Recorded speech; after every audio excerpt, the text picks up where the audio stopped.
Hi, this is Nancy Norton, and you're listening to Traumedy, the podcast that helps you take your pain and play with it.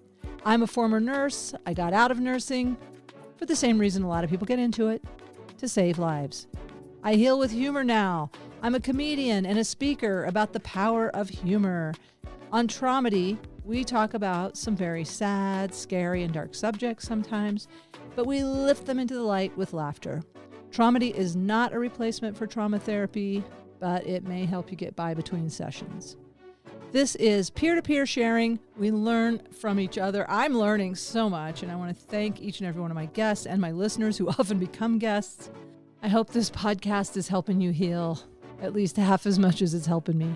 This episode also deals with suicide. You know what? I think it's important this time of year. It is the darkest days of the year, and people do have seasonal affective disorder. And we just want you to know you're not alone. And the best thing you can do is talk about it, tell people about it, talk to somebody. If you can't talk to a friend, call 988 on the crisis line. And laugh if you can, because you're not alone. So many of us have had moments where we just didn't think we could endure any more pain. And it does get better. Take a breath. Know that you're worth it. There is a way through. So I'm turning it over to higher power, that this be for the highest good, for Christi and for me and for our listeners. Welcome to Traumedy. My guest this week is Christi Leigh. And I'm going to spell it Christileigh.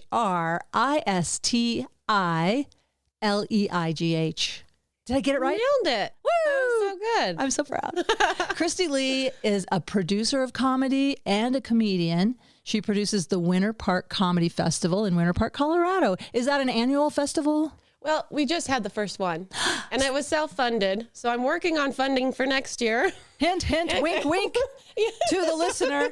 Right. Oh, I got to tell you, though, you're rocking it up there. When I did your room up there, it was packed. Yeah, it and is. I mean, people had a great time. I don't want to say I had anything to do with it, but, they had a great time up there. And it looks like a very loyal following.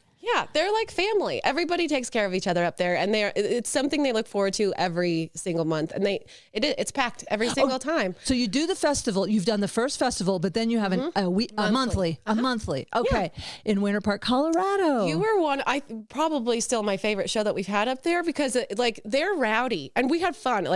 You want to have a party, you go up to Winter Park, and they're going to treat you well. It's a bunch of hippies that love each other and can laugh at each other. And I love it up there, but they can be rowdy. And you were able to captivate them in a way that nobody else. I think Ben Roy came close. Oh, wow. He had a big job to do last night. It was was it Ben Roy last night? Mm-hmm. And it was standing room only. It was ladies' night. And so I've never seen them so rowdy, but it was a great show. Everybody had a great time. It always is, so... Oh my gosh. Thank you. Well, thank you for your kind words. I think they're kind words. I got to say, my blessing and my curse in the comedy business is that I'm adaptable. I call myself a codependent can of whoop-ass.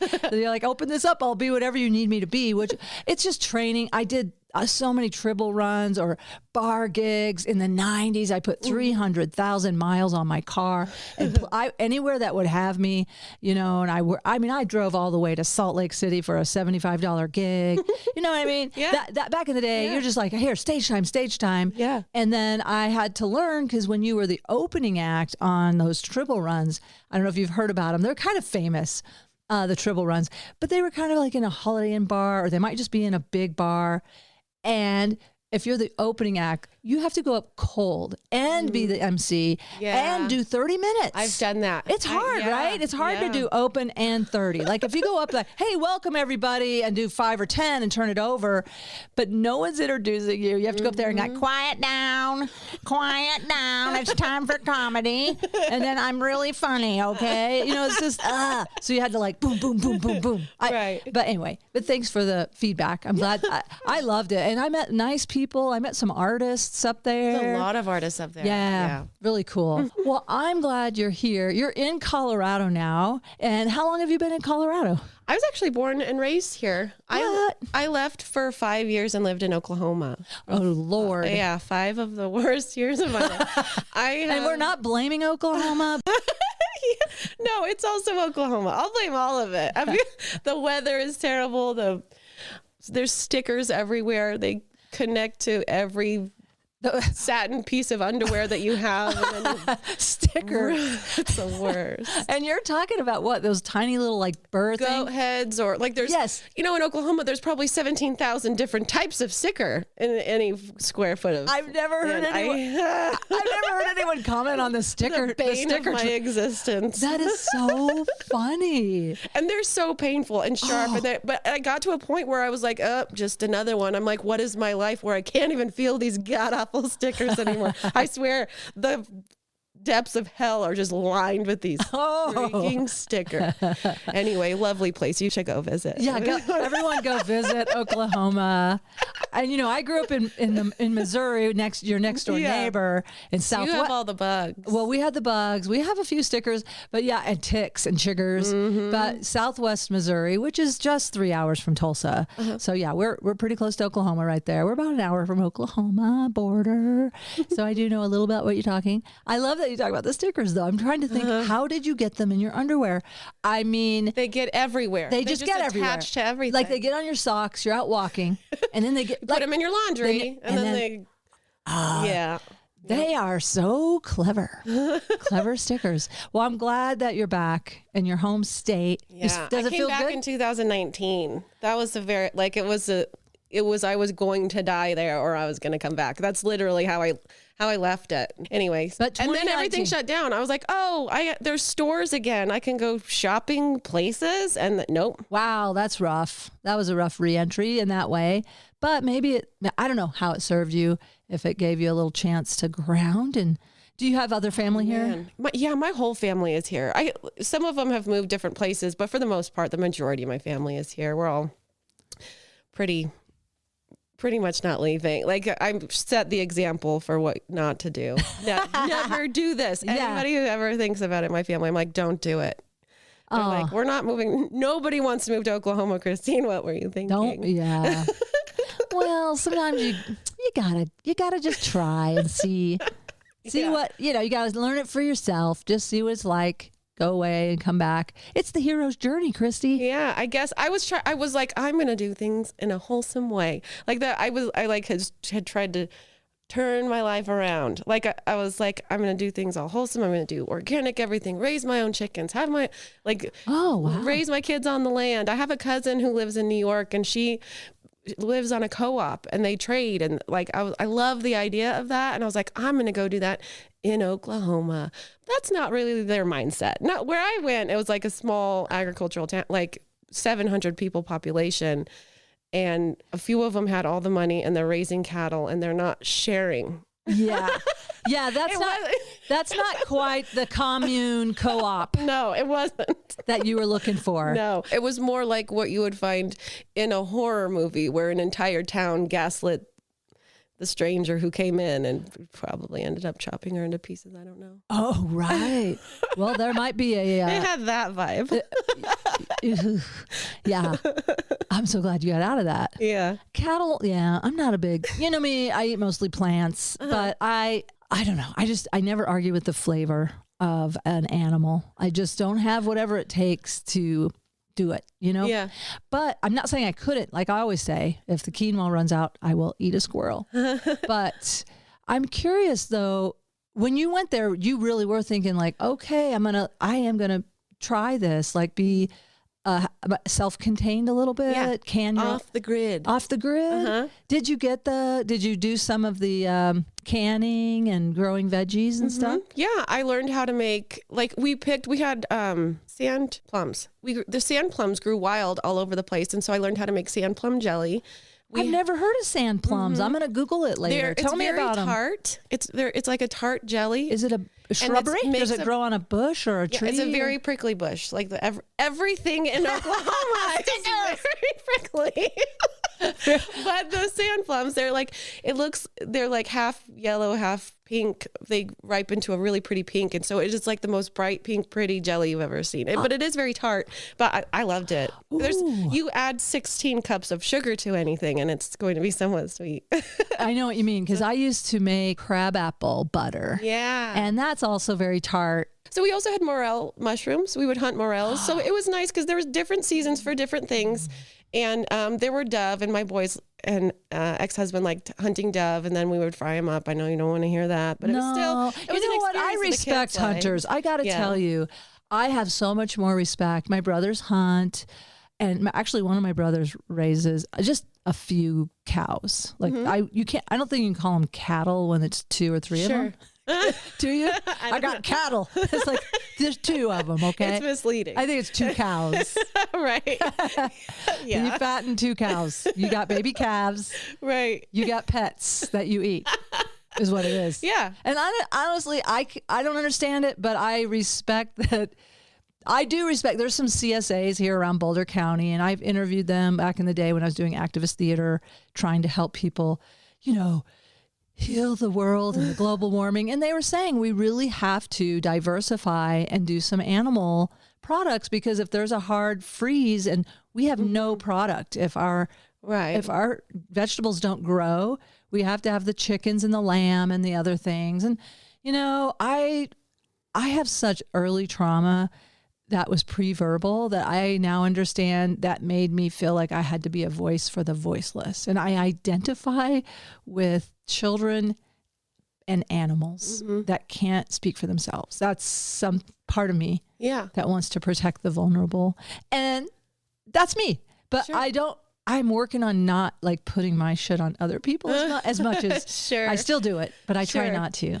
Yeah. And I eat meat. I've been thinking about not eating as much. And the more like we talked about meditating, the more I get grounded, the more I get into nature, the more connected I feel, the harder it is actually for me to eat meat. Like I took the boys fishing and I'm trying to bait this hook with a worm and I just started crying. Like I was such a tomboy growing up and I was like, yeah, I'll bait that hook, Dad. Pay attention to me, please. Yeah. Oh my God, you and I have that in common. Yeah. And then my dad taught us how to gut fish and I'm like, I'll gut that fish. And I'm gutting all of them. And he's like, save some for Steven, Christine. Like, I'm like, but me.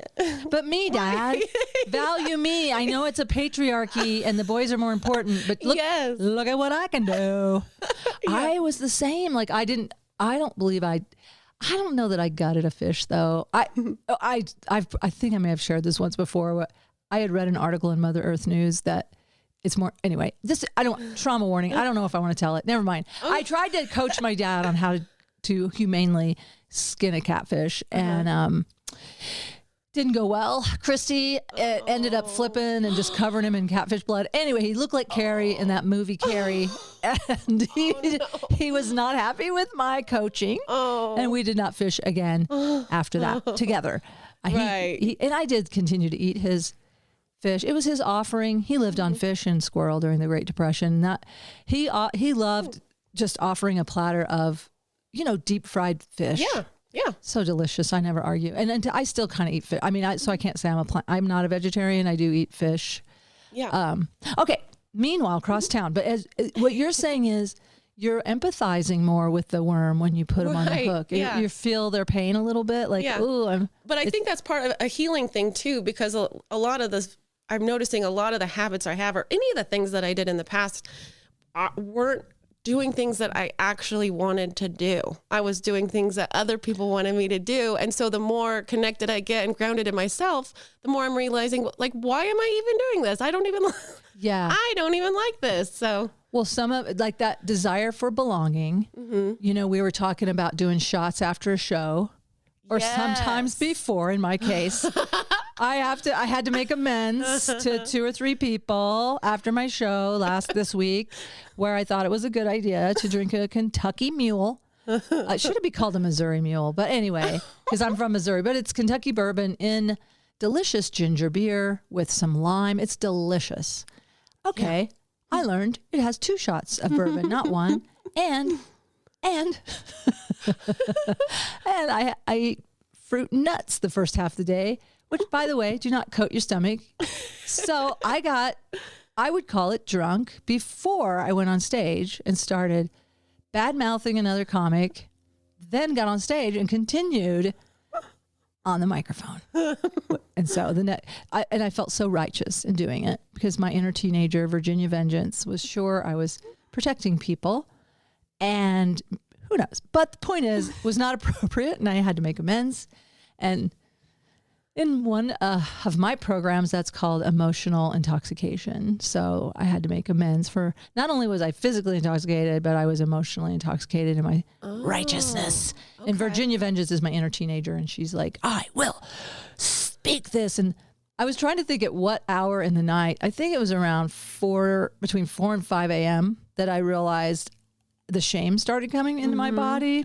And yeah. Like, oh, the shame. I hate that Don't feeling. you hate that transition between this is the right thing to do? And then Maybe I wonder. I should have done that. And then there's this like little window of like, I wonder if that was okay. And then there's an argument. Yes, that was absolutely necessary.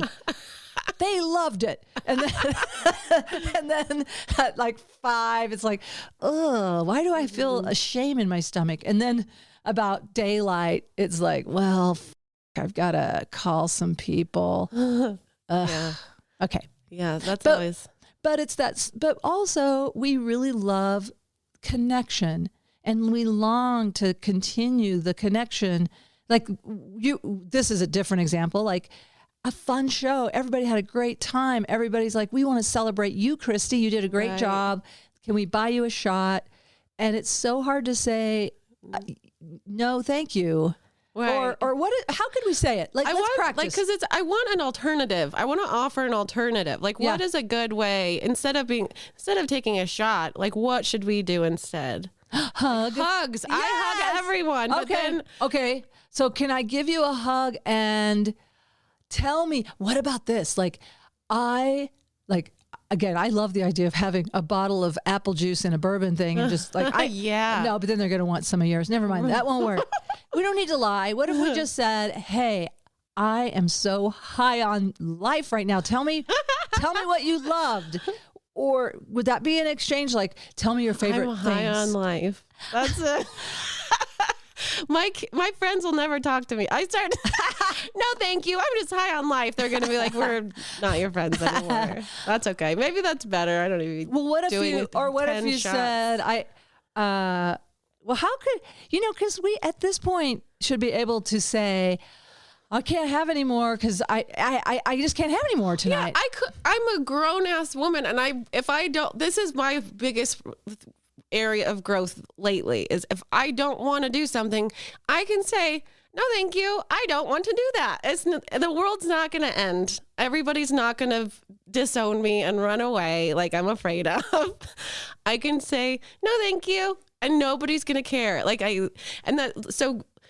That's a lot of my work that I've had to do. Like I said, like I talk about suicide a lot, and a lot of the very intense feelings I have were because I felt trapped and powerless in my life, and I had no say, and I couldn't make a decision for myself, and I felt trapped and stuck, and like there was not a way out. And so that was, without having any good coping tools, I immediately would go to plan my suicide. Like that's just what that was my coping tool. Escape, run away. How do I do this? Yeah. And that felt like the only answer, it sounds like. I didn't have any. One of the bits you do is that you were going to kill yourself, and it's on a curtain. Shower curtain rod. Curtain rod. And it broke. It actually, I'm a storyteller, and there is an element of truth in everything that I say. And so a lot of times I will combine multiple stories into one story just to make it sound cohesive or to add some misdirect or something. And so it was my closet rod, not the shower curtain rod, but still, I hung myself in my closet, and the rod broke off the wall. Wow. And it was one of those, like it was going dark, and this was it. And it was like I was letting go. And then next thing I know, I'm gasping for air on the floor by myself. And I'm like, holy shit. The universe. I just did that. You did it. And if not for that breaking, you would not be here. Yeah. And I think that's not uncommon. We lost PJ Moore when it was my 40th birthday. I remember because I was riding on a bike with Tig Notaro. We were riding from Portland to Seattle. And I remember I was in a tent in Astoria and I got the call that PJ Moore had hung himself. And I think he had toyed with it many times. And I understand it's almost like, I think what happened, I mean, I just always imagine it and I don't know this, but that there's some kind of element of like, let me just see how it feels to get this relief. Mm-hmm. And then it goes too far and you're gone.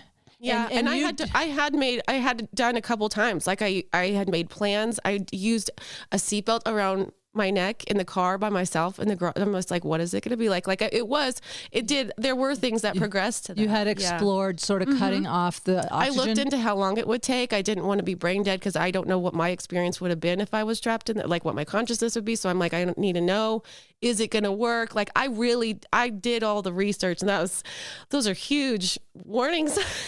Right. If I had talked to somebody about that, they would have intervened way before I got to that point. But it's not. But people feel, and this is why I do talk about it so much. There's so much shame, and even like you feel ashamed to even have those thoughts. And people shamed me for even having those thoughts. What are you talking about? You have 4 beautiful boys. You have a husband who adores you. Like there's all these things, and I'm like shame on you for thinking that. And I hate that. I like reject that so hard because that it isn't a shameful thing. It is a very human thing, and it is very like for people who haven't the tools to know how to process those emotions like I didn't, don't shame them for it, because that's just going to lead them to silences them, and that's the opposite of what you want.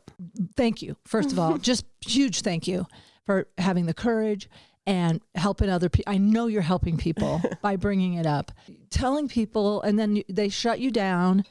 And then that just narrowed your options even more. Mm-hmm. There was no resource, no recourse. Mm-hmm. And then that just tunneled you right there. Mm-hmm. And you really did want to be effective. You did not want to live with part of your brain.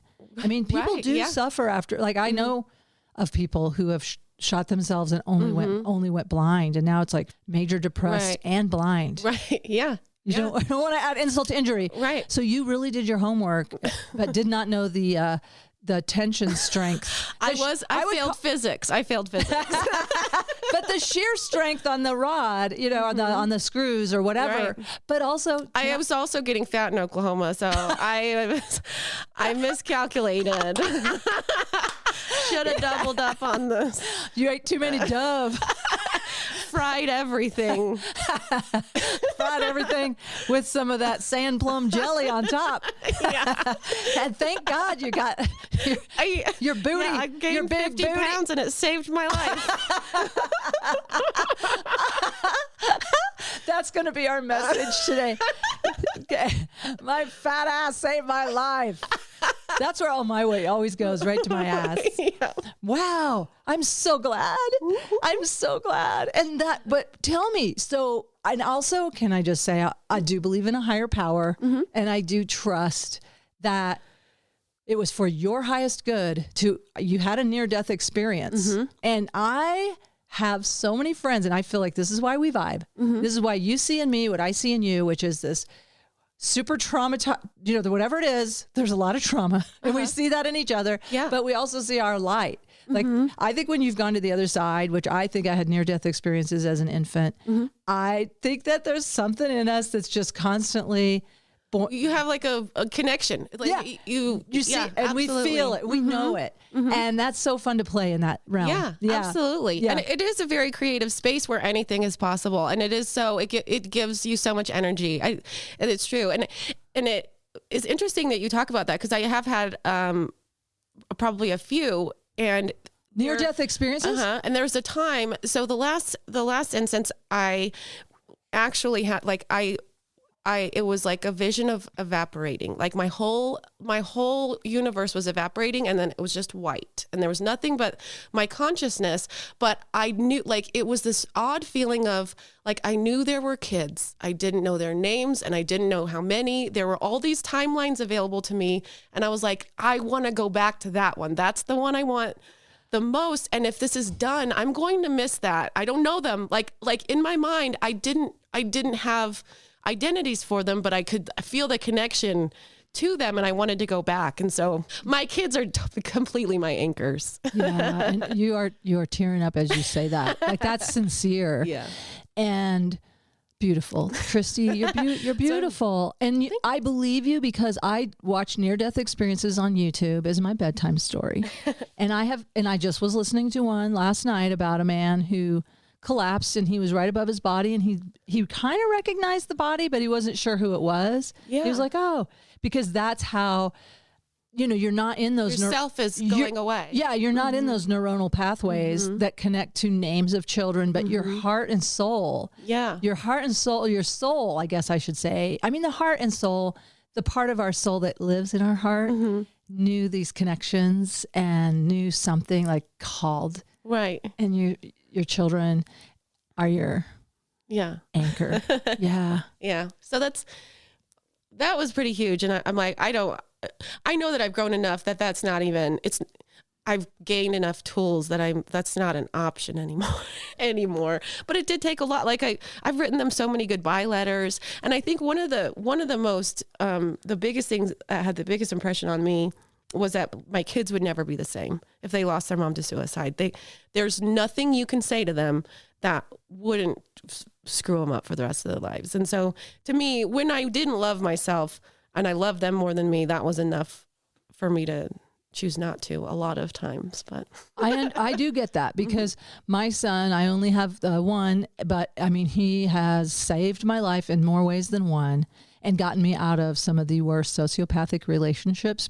When we can't love ourselves yet. Right. But that's a step to love our kids. Yeah.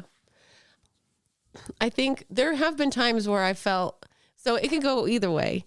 There's been times where I've like that feeling of helplessness and being trapped. I'm like, well, I have to do this. Like when you have so many, I'm like, I have so many responsibilities. I have so many things I have to do that I've even caught myself being like, just end it, Christine, because you're tired, you're exhausted. And then, so certainly I would never do that. But I do have a joke where I'm like, people are like, how could you? You have 3 kids. And I'm like, well, that's why. How could you not? I'm tired. Yeah. But I do. But I get the joke. And right. Well, one of the things about that is like, it is such a, obviously people say that it's shameful. And of course you don't want to do that to your kids. But I don't think that's what people are thinking when they're doing it. And there are like, I have a lot of compassion and empathy for people who are who have felt that same feeling. And there's a lot of moms who have been like, thank you. Thank you for seeing me. I see you, you see me. And it does give some relief. Like, of course we're not going to do it, but thank you for at least acknowledging that this shit is really hard. It's that hard. It is that hard sometimes.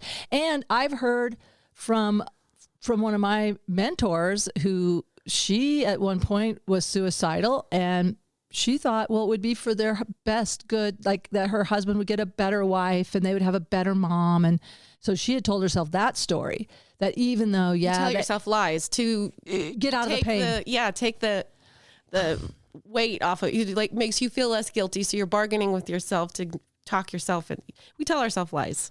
That's what it is. Yeah. I can relate with that as well. Yeah. Man, thank you for being honest with me. Again, I always say my love language is authenticity, because nothing makes me feel more safe. I just value you. I value the connection, the authenticity. Like, we can be here in this moment, So likewise, thank you. You do make it easy to talk to. And that's something I've learned. Like you had talked about, you have a propensity to move towards familiar things that aren't necessarily good for you. I've done the same thing. And in doing that, like I'm just trying to get this validation that I never had. And I need to validate myself.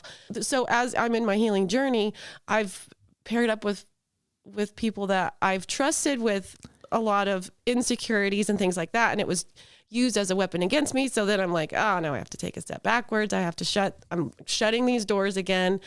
And then you feel like you're 10 steps backwards, which kind of, so the idea of repression, I am going all over the place, but take your time. No, I'm tracking you. No, and I'm not linear. I have ADHD and I love this. So don't worry. Just trust your Okay. We always get back to wherever we need. I like But we were talking in the kitchen about like I was repressing everything. So it's just like you keep it stuffed down. You keep putting those negative emotions in there. It's gaining pressure. And so when I finally started my healing journey, I took the lid off and it was so overwhelming. I couldn't handle it. I'm spiraling out of control. So I'm like, shut that lid back up. Like I felt like I didn't have a good way of like, I'm processing the new stuff, but this old stuff, when I try to go back there, it's just, I don't have the tool. Like I need to install some sort of valve that releases it more slowly or something like that. Cause I have released some of that. And this is what I was getting at. Like I've let out some of my deep darkies and then it's been weaponized against me. And then I'm just like, it's just reinforcing, don't ever let those out again. But I know that it's in there and I know I've got to address it. So I am really interested in that therapy, that MDMA therapy that you're. Oh, it's transformative. And you do need, I think, they talk about containers and the healthy thing. And this is what a lot of people do. And I think my dad did this out of survival and he didn't have therapy. So a lot of people do lock it down in a tight container and don't open it. Mm-hmm. Just don't open that. Right. And then other folks, like me, I have a little hard time latching it down and then I get dysregulated. And I think the key is to have somebody that can guide you, like you said, to create that valve. And I love the image of having a valve. Like I feel like you could even like use a lot of imagery with that and say, okay, I'm going to open up 5% today and then have a way of putting it back and buttoning it up in a way that's like, I can open that when I want to. Right. But what I'm hearing you say is I've opened it in front of a trusted significant other and then I can't put the lid on because now I've handed it to them right. and they're like, look at this shit. Right. They're busting open your container in your face and going, it's used as a control tactic. So it puts me in this vulnerable place where now I'm malleable and you can do whatever you want with me because you have all my secrets and I'm at your mercy. Yeah. Okay. So that's how do we take care of ourselves when we have shared like here we are on this podcast sharing it with, we don't even know who. Right. I tell people. That's why I'm trying to be a little more big. And that's okay. And I want you to take care of yourself here. Right. Seriously. And, tell what feels like you feel safe doing. Sure. One of the things that I think would be empowering too, well, I'm in this recovery program for adult children and we are doing this reparenting class, like together. I'm with 9 people and we've been in this program a year. I think it's going to take another year to work through this guidebook for us because we're taking our time. But man, we are becoming our own loving parent so that we don't hand over, like we take care of our inner child and our inner teenager and all these inner parts, inner critical parent, whatever it is, so that we don't give away our power so much to another person. Like will you tell me I'm okay? And at first they do. And then, like you said, then when they're not getting their way or whatever they're doing, manipulating you. So then we're like, well, those people can just go fuck off. Yeah. You were talking about, I'm manifesting like we were talking about this too. There's so many things that like on your journey that I relate with so much that I appreciate, like manifesting a love that is compassionate and patient, mostly understand the journey that I'm on and know that it's going to be bumpy. It's not going to be perfect looking. And, at times I'm going to misbehave and I'm going to have, they're out there. It's coming. I can feel it. It's coming. Yeah. The person is out there, who will, just love me perfectly through that. Who has the capacity to see the whole you, to see your authentic self and know that we're doing our best. Right. And if we have complex PTSD, which I'm guessing you do, I'm guessing that the symptoms of that are complex, they really are. And then we get blindsided sometimes, especially if we decompensate, we don't sleep enough. You have this big job that's a big job to produce a comedy show. I'm not good at that. I don't know how to do it. I also have a day job. Oh, you have a day job. And 3 kids. There's a lot. Holy shit. You're amazing. Christi, you're I only amazing. sleep 4 hours a night. Really? Yeah. And you almost have to laugh at that. You know what I feel? Yeah. Like that laugh is like, if you don't laugh, It's anxiety. but it's because you're really suffering. I think you're suffering. You're way overextended. Yeah. If you're only sleeping 4 hours a night, wow. Well, let's manifest a way that you can get at least 7 hours. Or what would feel good to you? Well, I don't care what the number is as long as I'm doing what I love and feeling good. And I know the majority of my day I'm not doing what I love. So manifesting a lifestyle that I love a little bit more. Okay. Balanced. And that you can. And it's coming. Again, like I do feel an intense pull and my focus is on it. So I know that whatever it is I'm looking for is also out there looking for me. Like I feel the attraction of it coming. Yeah. I don't want to, like, I'm trying to phrase it in a way that is, it's already here. It's already, yeah. It's happening. I'm being patient also. I'm like, that's what I'm learning. Let go, be patient. Just allow life to be life and not take offense to every experience I have, not attach a judgment to it. Like non-attachment is the biggest thing. And I think I'm doing well in most areas of my life, except for my romantic relationships. Okay. That's like my main thing where I'm like, that's the place, like, but you need to experience it to heal it. And so I'm like, the right thing will come and I'm not going to force it. And then I will grow. When I'm ready, it's here and I'll grow. And then especially if you get specific about some of the traits that you'll recognize the person. Yes. And how old are your kids? They are 11, 14, and 19. Okay. So when you have an 11-year-old at home, which it seems like just yesterday, I have a 19-year-old, so it seem just yesterday he was 11, but I worked a day job. So I was a single mom. And then, from 2 to now, but the thing, and I've had different partners come in that have helped me so much. Dan Deneau, I always have to give a shout out. I mean, she taught me to meditate. She came in and took care of my son after hour. Like I could work 12-hour shifts and have a couple days off to myself. So I was spoiled that I got some days off. But what I wanted to say is, but there is a part of us that in that phase of parenting where you are so determined to provide consistency for them, have roof, food, and also just that stable. You want to give them that stable home, and you're doing it right. Like you're doing that day job, and I did it too. And I'll be so happy for you when you can. Like, okay, right. They're like 11-ish. That's when my son was ready for me to be out of the house a lot. And he could start sort of having autonomy, 13 right. or so. My 11-year-old still likes me. Like he texts and calls while I'm at my shows and says, I love you, Mom. I'm like, So I'm like, I'm holding on. I know it's not going to be much longer, but savor it. Yeah. He actually misses me. My 14-year-old, no. He's like, finally free. Mom's gone again. Yeah, that's my son. When are you working? When are you gone? How long are you going to be gone? But yeah. So that's all I'm saying. They won't be a lot longer, but for now, like you're doing that. You know it. You already are aware. Like you see the timeline, right? But doesn't mean it's not hard. Right. It's so hard. And anything can happen. Like I do think I'm a very powerful manifestor. If I have something that I want, I visualize it. I feel good about it. I imagine what it feels like to have it, and it happens.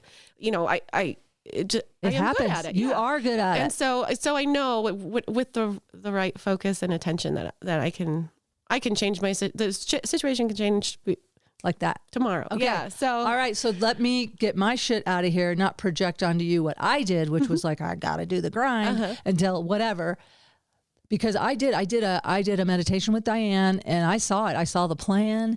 So that was 2016. He was 12 and I saw exactly what I needed to do and I did it and it happened and it worked. Yeah. And I am so with you on this, co-creating with the loving universe. Yes. And sometimes it'll give you the idea and then you give, I don't know, there's a back and forth. Yeah. I love it. Absolutely. All right, let's manifest. Is there anything that you want to share that, anything, I know you dropped in with that, the suicide, is there, that's a big drop in. Yeah. And is there anything else that you feel like you want to share with our listeners about how you've coped with trauma or humor or any of it? Sure. Well, I think yeah, I have so many words. I could talk to you for like 5 hours about this probably. But I think, so you've talked about your mom quite a bit and how you're looking forward to having this experience since she's not here anymore through the MDMA therapy. But I was fortunate that like, as I was going through this, my parents, growing up, you have your immediate family, your siblings and your parents. That's your formative years. And so that's what is surrounding most of my trauma. And it isn't, so I've gotten to a good place. Like when you've repressed for so long, when you finally find the words to express, sometimes it comes out like a toddler throwing a fit, and you're a 35-year-old woman in the kitchen to your parents. And I was so fortunate. Like I've been able to I'm trying to express things to them. I want to express it in a healthy, constructive way. And I'm getting so much better at it. But when I first started doing this, it came out so badly with my parents, and I would literally yell and scream and cry, but it was just new to me. And they, bless their hearts, they listened, and they're very non-reactive anyway. They haven't ever really been reactive. They're more avoidant than anything. And Okay. That's a lot of the problem. They called a meeting with me or whatever, and they wanted to respond to what I had to say. And so they gave me their perspective, and it opened a lot of dialogue. So that we've had some really great conversations. So, and I've done that with my siblings also, but those did not end as well. And so I'm hopeful that I can repair some of the relationships that I want, just because, when you're first learning to express this stuff, it doesn't always come out well. Right. And especially if one of your, let's say if your parents have avoidant attachment style, create in us, and this is me, I'm not a therapist, but I've read a lot of books. So you're anxious. Anxious attachment. And then the lack of attunement, which I learned from my parenting classes from adoption. I'm like, oh, my son had so much more attunement as an infant in an orphanage than I did in my family home. But he taught me oh, wow, this is look at how healthy he is, because he had all this attunement. Mm-hmm. It's a real need. And it's one of those things that is hard to, like you were saying earlier, we were talking about Heather Callahan, who showed me her physical scars. Yeah. And I have jealousy of, I used to want to have a broken leg, because I used to drag. I did. I know it's crazy, but it was because I wanted people to look at me with oh, look at her. And I literally follow my mom around the store dragging my leg. And because I didn't know how to say, I'm not getting my needs met. Yeah. And there's no language for it. Precious. That's just, I was so jealous of the girl that got hit by the popsicle truck. She got it. I was so jealous of that girl that lived on the other block behind us. She was running to the popsicle man, and a car hit her and broke her leg. And I was like, and everybody gave her so much attention and love. And I was like, oh man, I wish I could break my leg. But that's how sick it can be when you don't get your psychological and emotional needs met, and you can't show anyone. And it's like, what do you have to cry about? What do you have to be sad about? You got food, you got shelter, you got consistency, you got private school, whatever. And it's like, but I didn't get attunement, and I didn't get mirrored, and I didn't get to know who the am I? Yeah. That was the biggest thing, figuring out who myself even was. Yeah. For sure. Yeah. We talked about comparing scars. Like your first guest on here. Yeah. You guys got to compare scars. Really talking through things is the only way, or listening, communicating, the only way you can compare emotional scars. And so I love that you're doing this. That was what we were talking about upstairs too. That's kind of like what we're doing. Yeah. Show me yours. I'll show you mine. That has a different context. Maybe that's not it. Yeah, that's not. It's along that line. Did you feel like you got to express enough of how you use humor? Oh yeah, I feel one of the things with comedy, and I started comedy because talking about the release valves. So for me, sometimes taking the lid all the way off is too much, but I will take a bit of truth in that, and I'll put it in another story. And so I do feel like I let a little bit of my truth out at a time. And sometimes people think that everything I say is true, which is probably, it's not. A lot of times I'm just trying to write a joke, but there is an element of truth in everything that I say. And so that is me kind of just releasing a little bit of it without completely traumatizing people. No, I might be traumatizing people. It's not my goal. No, but you know what? And I don't think you are. I think that if there is somebody who has suicidal ideation, I think it actually helps them feel not so alone, not so ashamed. And I love this. I had the same thought when you said the valve, and I didn't get back to it, and I'm glad you did, because I was thinking that is what humor does. And that's therapeutic humor, which I'm studying, part of what I'm doing with this too is the therapeutic piece. And my therapist says that's also a technique I think they teach at Naropa, is like how to touch in using a little bit of humor so that you're not overwhelmed. And it does. It helps you. I want to say the word titrate, if you've ever done chemistry, where there's just you find the right balance of what makes it tolerable. Right. And manageable. Yep. And fun. Right. It's fun. It actually is fun. Yeah. And you had mentioned like somebody who's actually having suicidal ideation. Those are actually my people, and they're the ones that find me after the show, and they thank me for talking about it. And so not only do I get to express it, but then I get to feel a real connection with the person.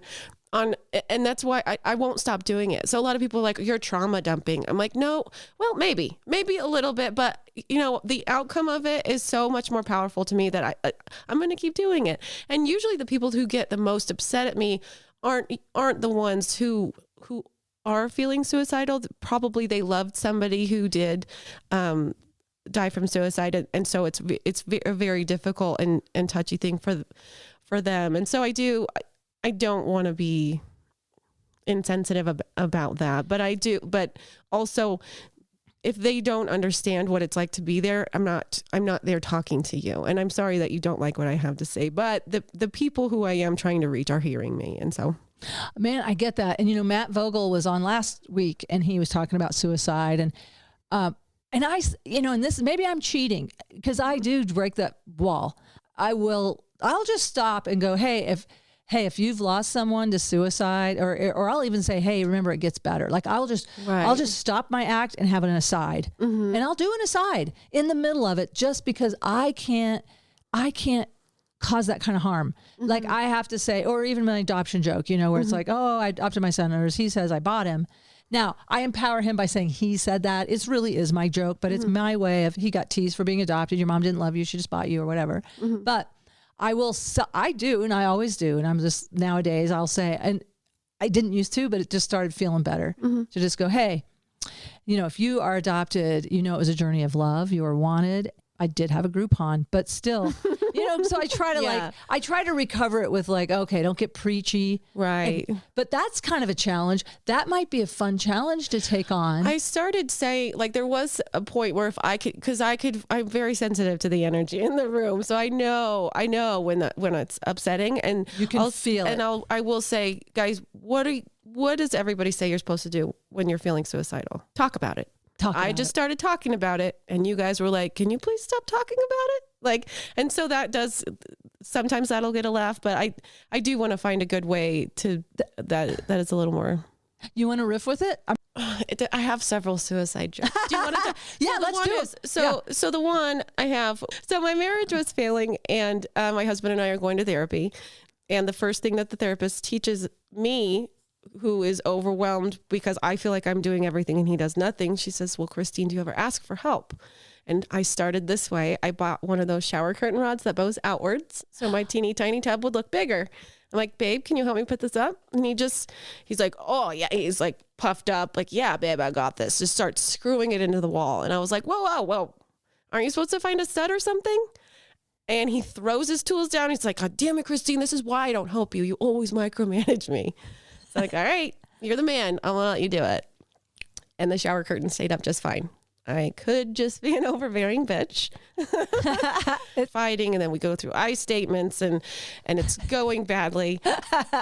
And you did your assertiveness training in making I statements? Yeah.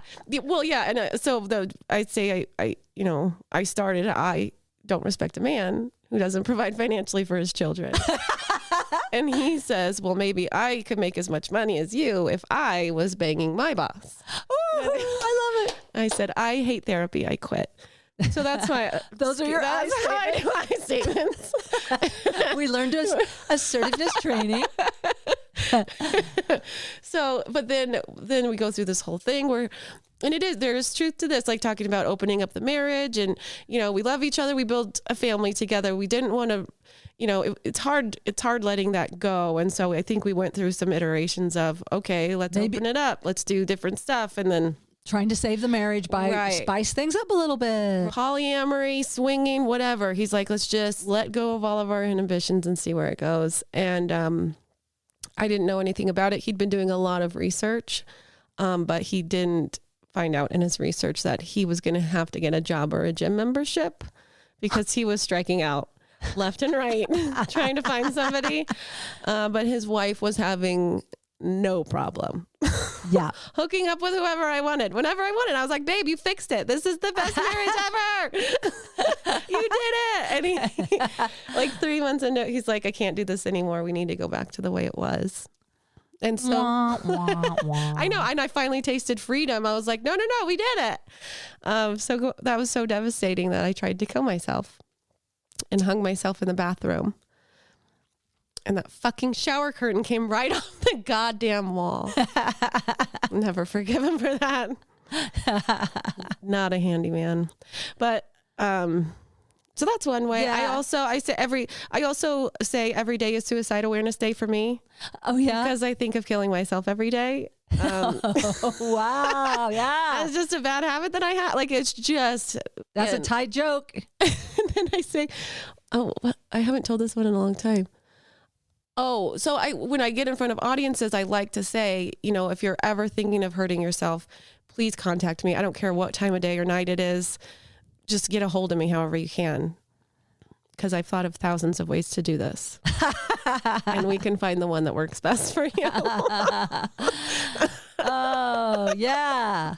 That one doesn't usually go well, probably because I'm telling somebody to kill themselves. But actually, I don't know. Bo Burnham gets away with it, right? He's got a whole song. Right. Why don't you just kill yourself? Right. I mean, he has a whole damn song and he's hugely popular. Yeah. But I think if people know the spirit of it and the redirection of like, you know, because you feel it like, yes, call somebody, call me, you know, and then because I have thousands of ways and I've researched statistically the best. Yeah. Right. I like the redirection. I mean, you just feel the realness in that. There's nobody comes up with this bit that doesn't have that thought. Right. So there is so I've come across this where if people are getting upset, I'll also like, if I have somebody like this, that they're like, no, they're closed off, their arms are folded. Yeah. And I'm like, I'm sorry, sir, have you known somebody who has killed themselves? Did they talk to you about it? Were you acting like that when they were talking to you? Because, so there, you caused it. And that's not nice. And I've lost several friends to suicide. And like, if I think about it, like one of my dear, like one of the most painful ones, he died jumping off a bridge. And so I'm like, I imagine my friend, like my close friends who are also friends with him, if I even tried to joke about that, I would just be hurtful. And so I'm like, I don't want to hurt people. I'm not up here just trying to, like, so for me, I'm like, I would never tell a joke like that. But when I can talk about my own experience, I'm telling a story about like something very close to what my actual experience was, because I'm trying to make it light. I'm trying to make it something that we can talk about. Yeah. And take the shame away from it. That is my biggest thing. But, I don't know. Have you ever thought about, and this is, again, not that you're on, you know, but I think there is this part of your psyche that is on a mission. Because like you said, one of the most important parts of the event is when people come up to you afterwards and say, hey, I've had those thoughts. Thank you for saying it out loud. And that honest connection.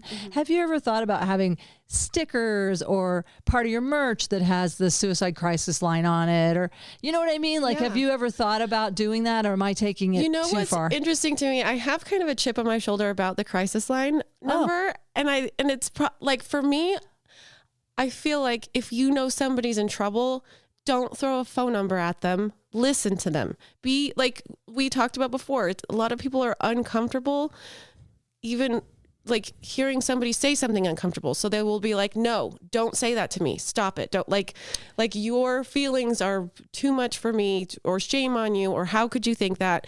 And so for me, like, this is a line I've said on stage too. Empathy doesn't have to happen on the other end of a phone. Like if somebody, but I guess not everybody's qualified and they don't want to feel guilty, but you don't really like, just I want people, I would love to be able to teach people how to sit and just hold space. Like we talked about, you don't have to do anything. You're not responsible for them.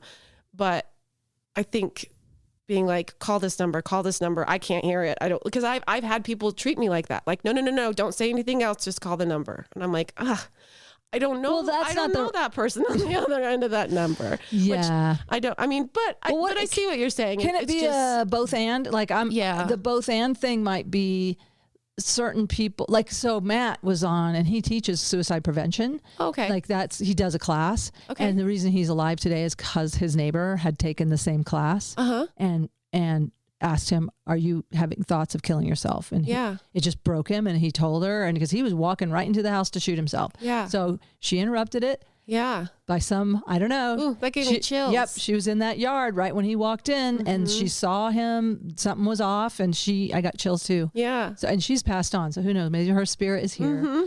But what if we look at the both and? Because I've done both ways with the suicide crisis line. I have listened to people, or like if I don't know them well enough, like I have an ex-housemate who is a severe alcoholic. And when he was sober, we were kind of close. But then when he started drinking and he just was inappropriate with me. I don't feel safe with him. He called me in the middle of the night with all this suicidal ideation. Yeah. I just called for a wellness check. I called the cops. I'm like, I don't know. This is the last place I knew he lived. Can you go check on him? Yeah. Because that's the best I could do. Sure. But like if you called me, I'm going to say, where are you? Right. You know? True. And I will come to you like Matt did. He told me on the thing, he went to somebody's house.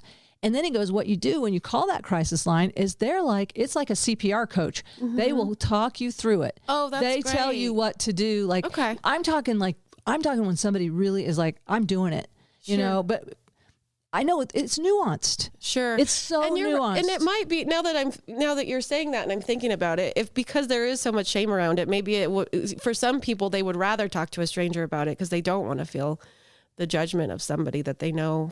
Or like you said, once you open that lid and you can't put it, and then you're having a better day and you don't want them always seeing you in that light of that. I understand. Okay. But that was helpful. But you've changed me. No. No. I mean, I don't know about changing you, but I like the idea of nuance. I understand what you're saying. I think because you have shame trauma around it, and it makes perfect sense to me. Like, don't just, like, especially somebody you love. Like, I'm talking like somebody that's close to you that just that's so hurtful. Right. Like, come on over and tell me I'm okay and I matter. And I mean, like Matt said, one guy, and he jumped off the San Francisco bridge. He's one of the few people who survived that. Wow.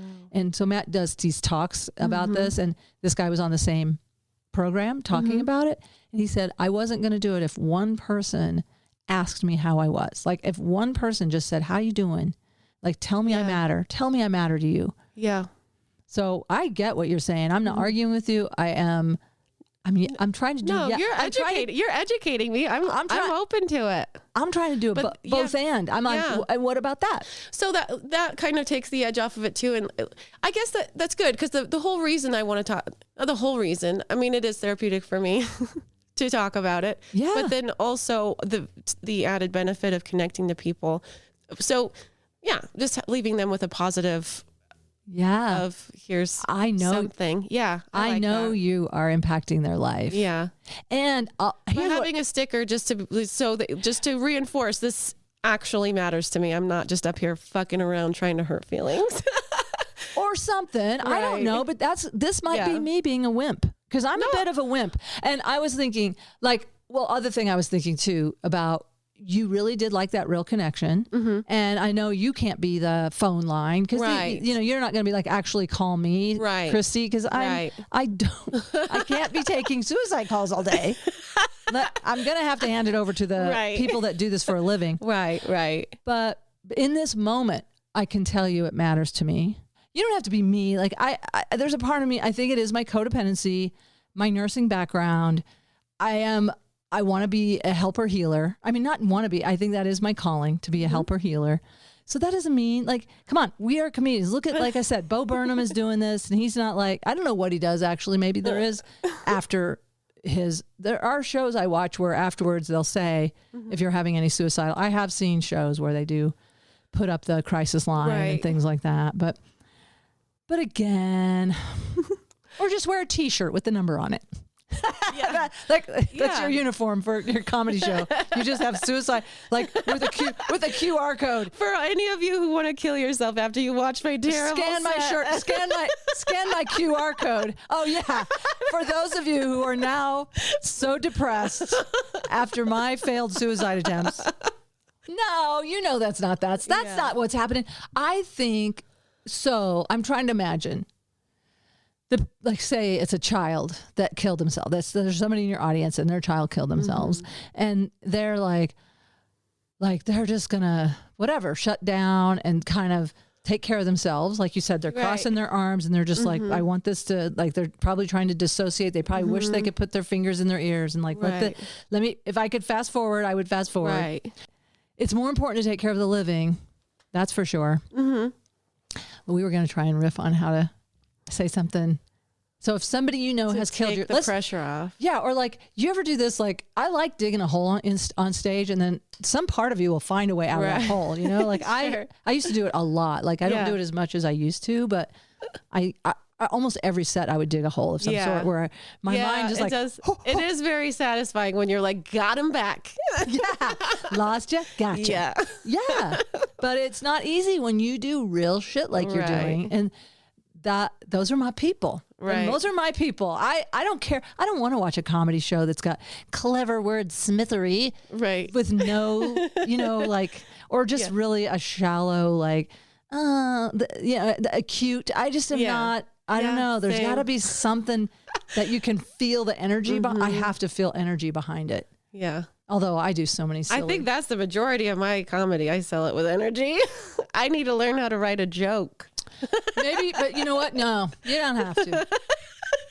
I'm the same way. I'm like that. I feel that way. I feel you. It's okay. Like there's the jokers, and then there's the storytellers, and then it's all of us. We can all do. But you have punchlines, and I have punchlines. Yeah, we do write jokes. Yeah. Damn it. We are writing jokes. Okay, so let's dig the hole. Okay. So what if we just start this sentence and see if we can find an ending to it? If you know someone who has killed themselves, they're smarter than me. You're smarter than me. They are. They are smarter than me. Oh, that's funny. That's good. That's still not nice. No, but they are. But that's good though. That's getting there. If you know someone who has killed themselves, they were smarter than me. They aren't now, or no, maybe they are. Now you have a guardian angel. And that guardian angel has asked me to do this material. Think about that. Yeah. Okay. If you know someone who has killed themselves, then you have an amazing guardian angel, and so do I. And they have asked me to do this material. Oh. That's powerful. Yeah. Do you feel that though? Like I actually have this thing now where I feel like I channel the muses in the room, and everyone's got guardian angels above their heads or around them, and I feel like their muses tell me. Awesome. They tell me what to say, and then I have to make that visual. And then sometimes I have to make an amends the next day, even though it was for the highest good. Sometimes I have to take it on the chin. Yeah. But I'm honoring those muses. I do feel like, so you have a visual sense when you're like that. I have. There's certain things that, like, because we probably are very empathetic and extrasensory, and so like when you can read an audience like that, like you're visualizing something. Sometimes I will hear something, like I get a message where I'm like, I've done this before where I look at this couple, I'm like, you are not married to each other. You're two married people on a date with each other. Like something will just tell me that. And they're like, whoa, how did you know that? Like I'll get messages. Because you've had near death experiences. Yeah, that's why you're psychic. You are psychic. Yeah. I have thought that before. There's one of the girls that was a regular at the Winter Park monthly show. I had a dream about her that she told me that she was pregnant. I called her the next morning. I was like, I just had a dream that you're pregnant. And she's like, you're kidding me. And she's like, I have not told anybody yet because I just found out like this week that I'm pregnant. She's like 5 weeks pregnant. And I was like, I am psychic. I know. Christi, I believe you. Shit. I believe you. And that's what we need to start trusting. Yeah. And I don't know how you feel about this and alcohol and stuff, but I feel like part of what we're doing with our alcohol is shutting down some of the voices. Absolutely. Yeah. And I think that's where I'm actually starting a training this week with a psychic mentor.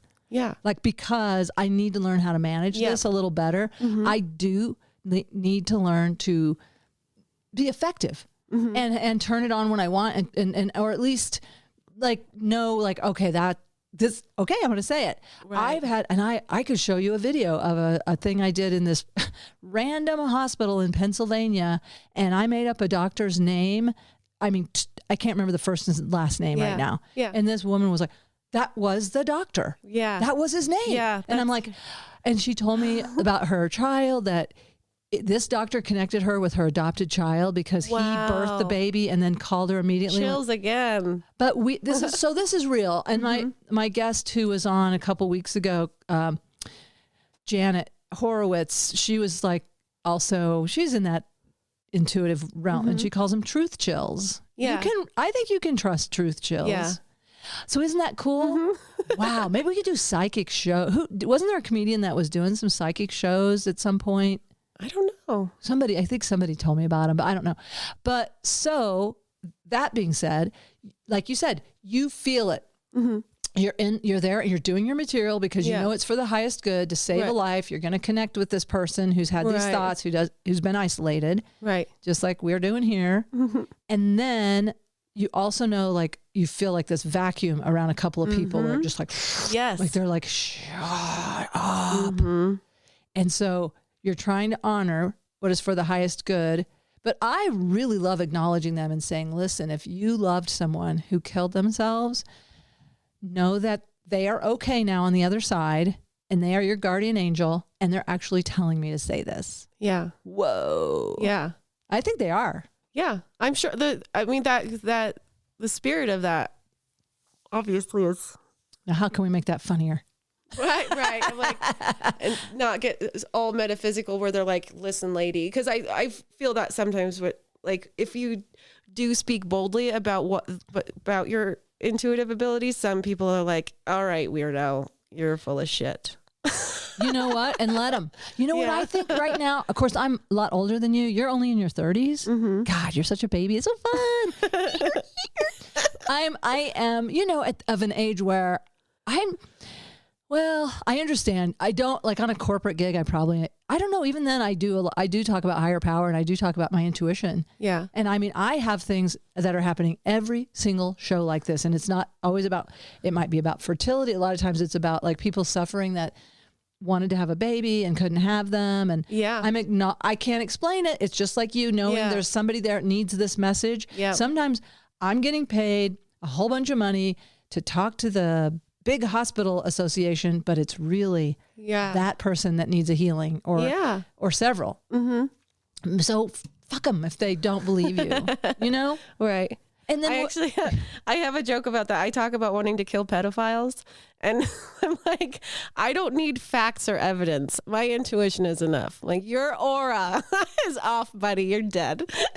I don't have a joke yet. That was just the premise. Like, I listen to a woman's intuition. I just know. You like do this know. old timey detective with the hat on with a cigar. Like, I just have a gut feeling about this one. You're dead. Now, is it the old timey detective who is the pedophile? No. You know what I'm saying? Like, I'm not the old timey. Is that what you were saying? I don't need an old timey detective with a hat and a cigar or whatever. No, that's what I'm referencing, because he's like, I just got a gut feeling about this guy, and he's just like the one that's unruly and just vigilante style. That's what I want to be.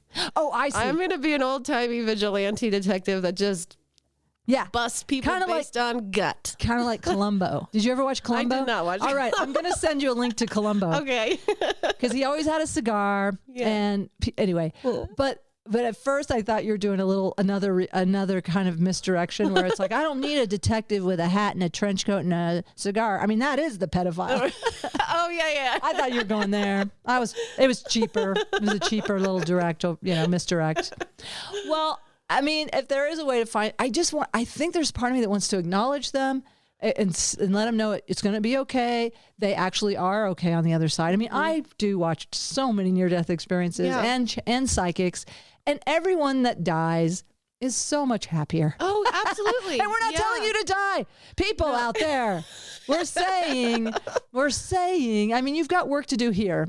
Yeah. And if you have, especially kids, We're the ones who have all the trouble and the toil. They're okay. yeah, They're doing fine. yeah. So, but if you, but they're missing their children. My friends who've lost kids. It's just God. I mean, it's my heart just goes out. My heart just goes out. You know, Right? Yeah. Are you feeling a little overwhelmed? Let's do a reset and maybe we work towards closure. I think we've done good work here today. Okay. And I think this much for now, as they end every email from Nepal I get from my people that know, this much for now. I kind of like that. Yeah. You know, it doesn't mean goodbye. Just this much for now until our next time, maybe next season, we do a follow-up, see how it's going. Breathe love into your heart. Know that you're okay, that you're safe, and it gets better. Or not. But you're going to get through it. You can go through this. Got kids to raise. I'm still raising my son. They're only 19. They still have growth. My son, he moved in with his girlfriend in August in Fort Collins. I have seen him twice in 2 months, but I'm proud of him.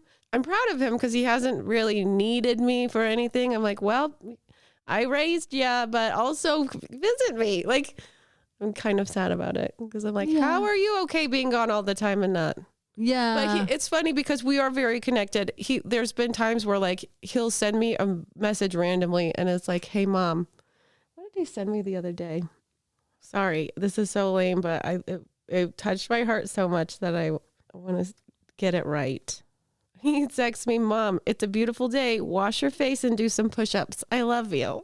And it was a day that I was really feeling down, and I'm like, he can tell. He knew something about something. You have that connection. Yeah. And you know, it's so beautiful. Like our boys I have one boy. I don't know why I'm saying our boys, our children.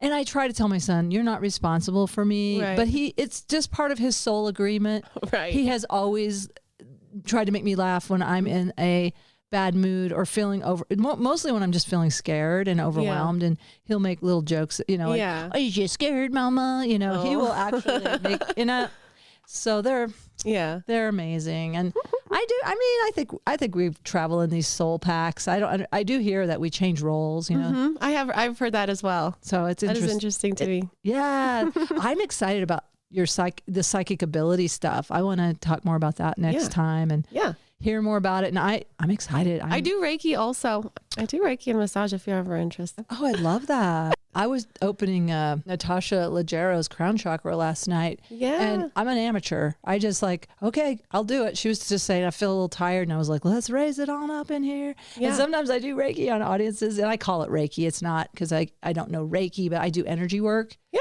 I mean, we're doing energy work. We're doing energy work. For sure. As comedians. Okay, I'm going to do it electronically. Let's do it for our listeners right now. Okay. Everyone hearing this? We're raising the vibe. Peace and love, everybody. Stay safe. Love yourself always. Have fun with your kids. Christi Leigh, thank you so much. You're very welcome. Thank you for having me. This was fun. Bye, everybody.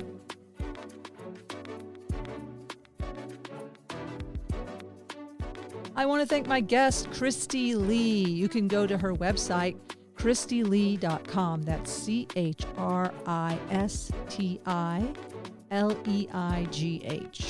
ChristiLeigh.com. Go to the show notes for resources. I'm going to put the crisis hotline in there again, 988, and the website. And let's get trained. How about we all get trained in suicide prevention? And meditate, love yourself, laugh whenever you can, get resourced. I want to thank my son, Nathaniel Norton, for putting together the music loop for me. And I want to thank you, the listener. And I'm really curious, is anybody out there embarking on an intuitive healing journey? I'd love to talk to more kind of psychic healers, energy healers. I'm really into that right now. I'm feeling this is part of my new calling, to be a healer to the healers. Let's do this. I'm doing energy work right now. I'm raising the vibration. Do you feel it? All right. Have a good week. I'll see you. I'll see you in my mind's eye. I will see you next week. It's Traumedy Tuesday, a new episode every Tuesday. Traumedy is a higher power production.